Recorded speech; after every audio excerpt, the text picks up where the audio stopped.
Night. We have 11 amazing stories tonight from really phenomenal people.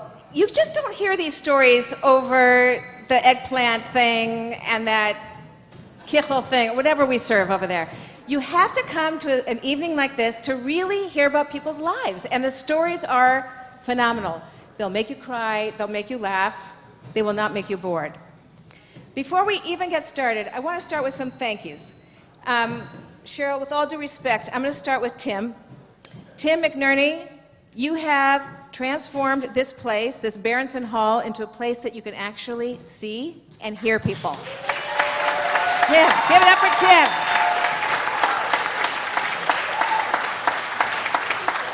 Really, a lot of work went into tonight, Tim. Thank you. And Cheryl Marcus, you started this a year ago. You had the idea. You attracted an amazing team last year and this year. And it has been so successful, and I know tonight will be successful, that Lori Gilman told me that what came up in the last Minyan meeting was that we're actually flipping it, and we're going to be having this every Shabbat morning, and only one Saturday night a year is Tefillah. That's it. I just made that up today. That was not bad, right? Okay, so the other people I want to thank: Bill Novak, Gail Elson,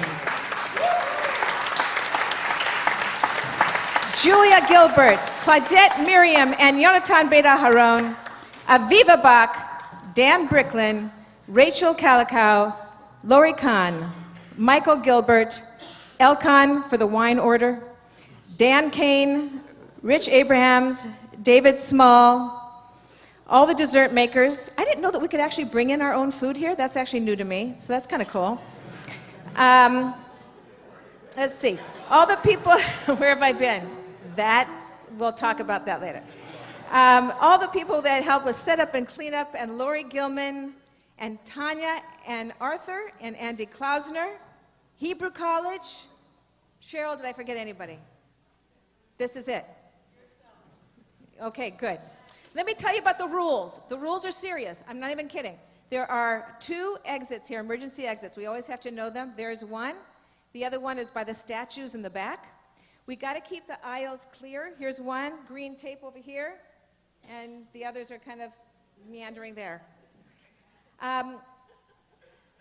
Let's see. 5 minutes per story. And our storytellers seriously worked very, very hard. I heard today somebody went from 18 minutes to 5. So you're going to get like 1/3 of the story, but it's a good story. So I think you'll still enjoy it. No, they did work hard to get to the 5. And David Small is going to keep us on track. He's going to give us a little clue or a little dingle. What is he going to give us? At the 5. At the 5 minutes and a little bit more.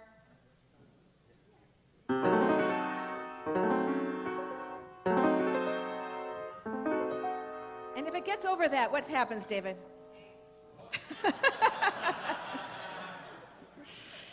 Awesome.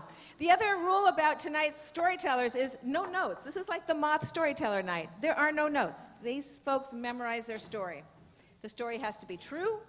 The story has to happen to them.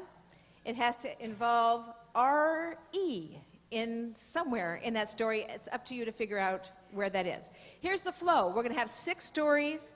Then we're going to have intermission for about 20 minutes-ish. Then we're going to have 5 more stories. During intermission, we ask that you clean up after yourselves, as you always do.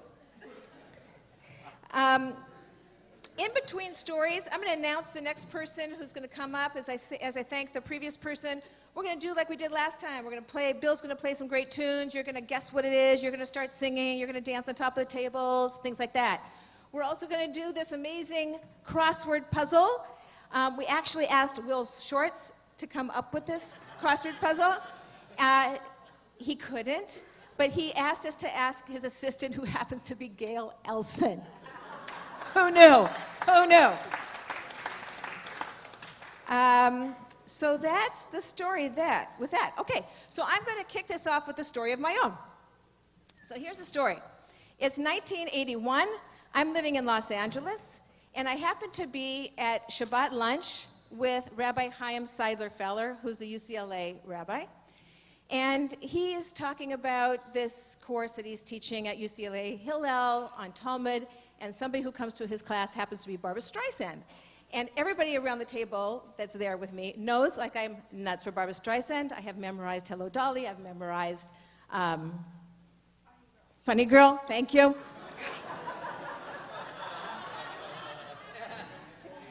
And I truly do believe if only we would meet, we would be best friends.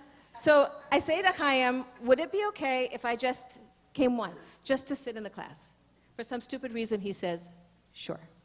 So I go home, I take out a loan to be able to park at UCLA, it's very expensive.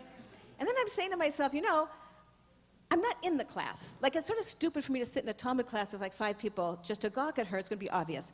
I say to my friends, I don't need to go to the class, I need to see Barbara Streisand walk to the class.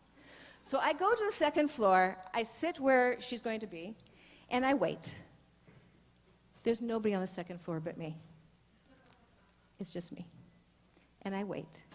And then I hear 2 voices come up the steps. There's Barbara Streisand with her schlepper lady. She's wearing a brown suede jacket. Her hair is like up, in case you wanted to know. She gets to the top of the stairs. She does her like, "Oi, I'm so tired," that kind of thing. Chaim comes out and says, "Okay, Barbara, just so you remember, like, the class is around the corner, room 8, blah, blah, blah, bathroom's over here, yeah, I know. So get to the top, and she says, I have to go to the bathroom. So schlepper lady and Chaim go to the class. She starts to go to the bathroom. I go to the bathroom. I'm right behind her. She gets to that door that you push, and she says, I swear to God, I don't need to go to the bathroom.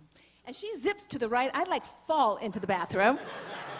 And I'm by myself now, kind of, you know, panting.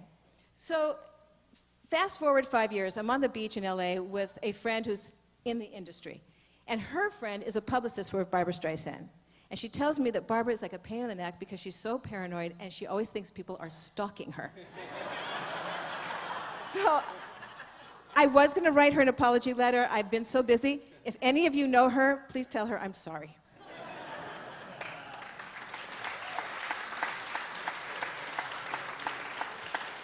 Okay, first, give it up for Barry Bergman.